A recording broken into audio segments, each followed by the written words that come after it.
This is Steve Young for the Code Roundtable.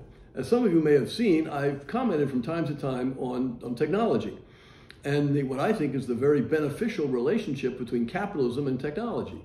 Capitalism can find, invent, and then deploy technology.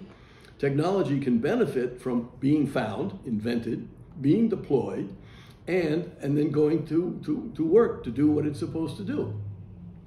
One of the issues we have with global warming is the steel industry, because making steel has contributed from about 7 to 9% of the CO2, which is greenhouse gases, which have created the issue of global warming and climate change.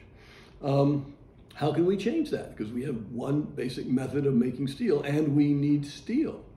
However, there's some people thinking about a new technology. Mostly these are based on the use of hydrogen instead of coke as the reagent, which extracts the oxygen from iron oxide ore. But much of the pertinent technology is in its infancy. So who is going to improve this technology? I'm saying this is basically what a moral capitalism can do and should do. Now, there are two professors in Britain, Yulong Ding and Harriet Kildall, and they have developed a process which could be fitted quickly and cheaply. Again, we're talking about the practical implications of a new technology. You got to be able to do it easily, and it shouldn't cost too much money. You can fit this new technology into existing plants and cut their emissions by about 90%. What they propose is a closed-loop carbon recycling system to replace most of the coke.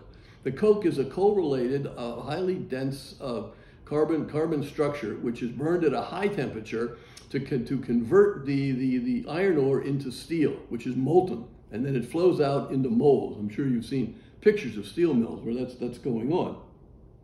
At the moment, coke and iron ore are packed in alternate layers inside a tower-like blast furnace, and as the name implies, blasted with air that has been heated to more than 1,200 degrees centigrade. At this temperature, the carbon in the coke reacts with oxygen in the air to yield carbon monoxide, CO. This gas then goes on to react with the oxygen in the ore, liberating the iron in a process called reduction. But the highest temperatures can be 1,538 degrees C, and the resulting liquid metal flows out of the bottom of the tower.